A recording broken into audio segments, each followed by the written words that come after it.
مرحبا، كيفكم متابعينا؟ هلا الساعة عنا تقريبا الساعة 11:10 أو 11:15، يعني ضايل كم من دقيقة وندخل على سنة 2020.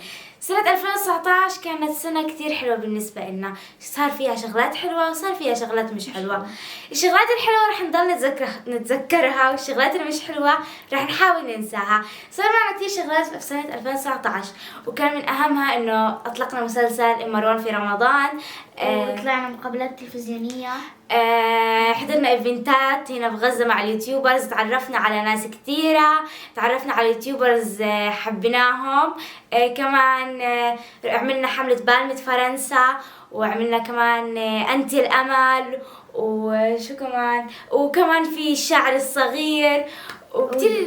ودخلنا كمان 3000 3000 متابع على اليوتيوب وعلى الانستغرام. كتير شغلات حلوة صارت معنا بسنة 2019. وكمان عملنا أول حلقات برنامج قد التحدي، ومنا وفتحت قناتي الجديدة. هذا من أهم الأشياء الحلوة اللي صارت.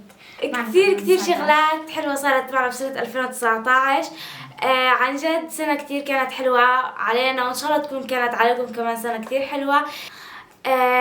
هلا سنة 2020 رح ندخل عليها بأهداف جديدة وأماني جديدة، وأول أمنية إلنا طبعا إنه يعم السلام في الوطن العربي كله، وتتحرر فلسطين، تكون عربية مستقلة. طبعا هذا على الصعيد العام. أما على الصعيد الشخصي فإنه أنا حابة إني أول إشي إحنا تنتين بنطور قاعدين اللغة الإنجليزية عنا، وكمان نتمنى طبعا قربت الشهادات، فنتمنى نجيب معدلات عالية ان شاء الله. يعني كمان رح نتعلم، رح احاول اني اتعلم اللغة التركية لاني كتير حبيت اللغة هاي. اما انا هاي السنة بدي ادخل تحدي القراءة، فرح احاول اقرأ اكتر عدد بقدر اقرأ من الكتب. كمان بتمنى قناة منا لايف تصل لعدد كبير من المشتركين، وطبعا مش رح اصل بدون دعمكم انتو. بدون دعمكم انتو احنا ما كناش وصلنا للمكان اللي احنا فيه هلا. انتو لكم دور كبير علينا.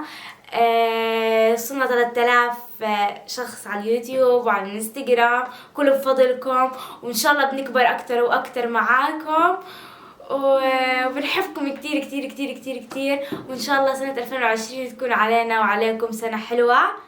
وطبعا احنا التنتين محضرين لكم سلسلة كتير حلوة من الفيديوهات الجديدة. طبعا هلا بدنا نعمل حفلة صغيرة، رح تنزل الحفلة هذه بكرة، فكتير متحمسين ننزل لكم الفيديوين تبع اليوم وتبع بكرة. الفيديو هذا طبعا هلا رح يتمنتج، وهلا رح ينزل. رح نحاول ننزله بالساعة 12، الساعة 11:15، فرح نمنتجه وننزله على اليوتيوب. وبس بنحبكم كتير. طبعا من قناة من عند لاين تي في بنتمنى لكم كل السعادة بسنة 2020، وتكون سنة حلوة علينا وعليكم. وبس بنحبكم كتير. باي.